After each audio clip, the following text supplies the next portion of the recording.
अब जब आपको पता है कि सब लोग सुंदर है तो आपको लो कॉन्फिडेंस तो बिल्कुल नहीं होना, और आपको पता है कि आपको जो कॉम्प्लीमेंट्स है वो बहुत ज्यादा घुमा फिरा के नहीं देने, तो आप ओवर कॉन्फिडेंस भी नहीं हो, तो फिर बात क्या करें। देखो, अगर मैं दो बंदों से मिलूंगा, एक बंदा एकदम रोने वाला है, कुछ नेगेटिव टाइप की बातें करता है, और वहीं पे एक दूसरा बंदा जो मजाक करता है, स्माइल करता है, तो मैं किसके साथ ज्यादा एंजॉय करूंगा? जो मजाक कर रहा है उसके साथ। ये जो सेंस ऑफ ह्यूमर है ना, ये बड़े काम की चीज है।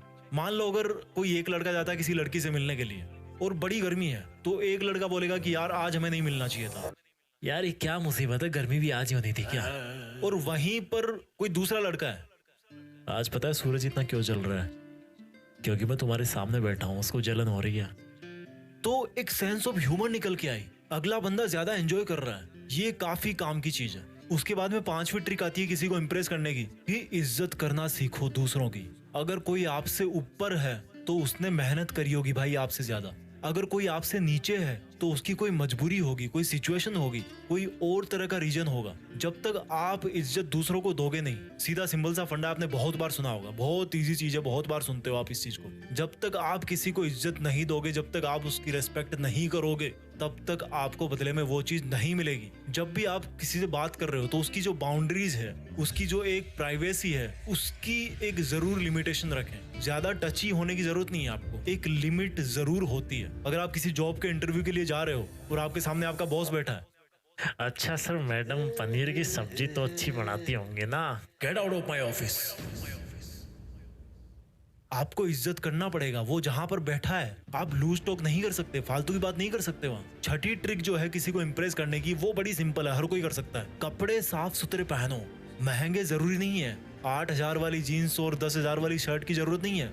500 रुपए की जीन्स पहनो, 300 की शर्ट पहनो, जो भी भाई पहन रहे हो साफ सुथरे पहनो। पानी सबके पास है, साबुन सबके पास है, अच्छी तरह से धो के आयरन करके प्रेस करके पहनो। जो शूज होते हैं हमारे, वो बड़ी इंपॉर्टेंट चीज है। किसी समझदार आदमी ने कहा है कि किसी के जूतों को देख करके बताया जा सकता है कि वो बंदा कितना लापरवाह है या कितना केयरफुल है, केयरलेस है, कैसा है वो बंदा। तो इन सब चीजों का ध्यान दो। शेविंग करते हो तो शेविंग करो, बाल वाल अपने ठीक रखो। और हाँ, जो ये अगरबत्ती वाला परफ्यूम है ना यार, ये सब यूज मत करो भाई। मैं कहता हूँ जब आप कहीं किसी से मिल रहे हो, आपकी फर्स्ट मीटिंग है या कहीं जॉब के इंटरव्यू के लिए जा रहे हो आप, तो ये जो इंटेंसिव जो परफ्यूम्स है या ये जो फूलों की खुशबू वाले जो परफ्यूम्स है यार, प्लीज अवॉइड करो इन सबको। इतना ज्यादा इंटेंसिव नहीं होने की जरूरत है आपको। उसके बाद में 7वीं ट्रिक आती है कि दिखावा कैसे करें। अब आप लोग सोचोगे कि यार अभी तो उसने बोला था कि सिंपल रहना है, रेस्पेक्ट करना है, लेकिन फिर भी आपको लग रहा है कि यार आपके पास में कुछ ऐसी चीज, आपके पास में कुछ टैलेंट है या आपके पास में कुछ ऐसा है जो औरों से अलग है, उसको थोड़ा पॉजिटिवली कैसे यूज करें अपने फेवर में।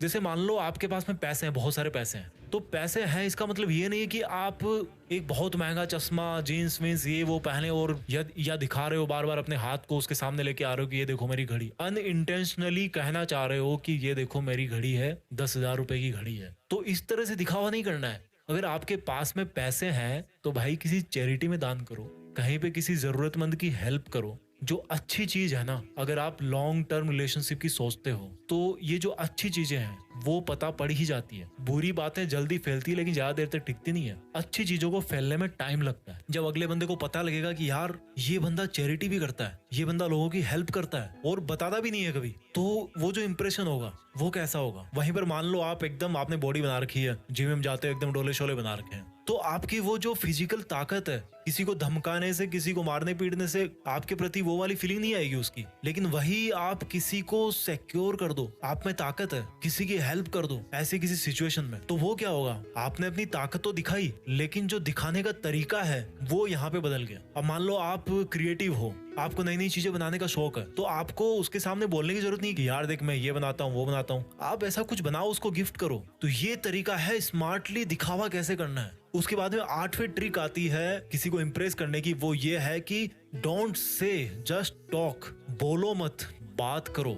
केवल बोलो और सुनो मत, बात करो। बोलने में और बात करने में फर्क है। जब आप बोलते हो तो आप सिर्फ बोलते रहते हो, जब आप सुनते हो तो सुनते रहते हो, उस कन्वर्सेशन में कोई जान नहीं रहती। लेकिन जब आप किसी से बात करते हो तब आप उसकी बातें सुनते हो, वो भी आपकी बातें सुनता है। कुछ सवाल वो पूछता है, कुछ सवाल आप पूछते हो। इससे क्या होता है, आप में आपस में बातचीत होती है, आपके जो थॉट्स हैं वो एक दूसरे से शेयर होते हैं, आप एक दूसरे को जानते हो। ये बहुत ही अच्छा तरीका है। इस वीडियो की जो 9th ट्रिक है वो बहुत जरूरी है। कि आप किसी को इम्प्रेस करने के लिए मत जियो, आप इंस्पायर करने के लिए जिंदगी जियो। Don't live to impress, live to inspire. Inspire करने के लिए जिंदगी जियोगे तो किसी को इम्प्रेस करने की जरूरत नहीं पड़ेगी।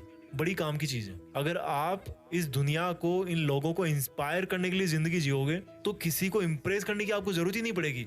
लोग बल्कि आपको इम्प्रेस करना चाहेंगे, क्योंकि आप में तो ऑलरेडी वो सब चीजें है ही। आप में जो चीजें हैं, आप जिस वैसे लोगों को इंस्पायर कर रहे हो, लोगों के सामने जो एग्जाम्पल दे रहे हो, वो औरों से अलग है। तो लोग आपके पास में आना चाहेंगे, लोग आपसे जुड़ना चाहेंगे। तो आपका जो अल्टीमेट गोल है वो होना चाहिए कि मैं लाइफ में कुछ ऐसा करूं कि लोग मुझसे इंस्पायर हो, मुझे किसी को इंप्रेस करने की जरूरत ही ना पड़े। ये इन 9 ट्रिक्स में से सबसे बेस्ट ट्रिक है कि आप जो जिंदगी में अपना काम कर रहे हो, उस काम को पूरा दिल लगा के करो। तो जिस दिन आप सक्सेसफुल हो जाओगे, यार आपको क्या जरूरत पड़ेगी किसी को इंप्रेस करने की। आई होप आपको ये 9 की 9 बातें समझ में आ गई होगी।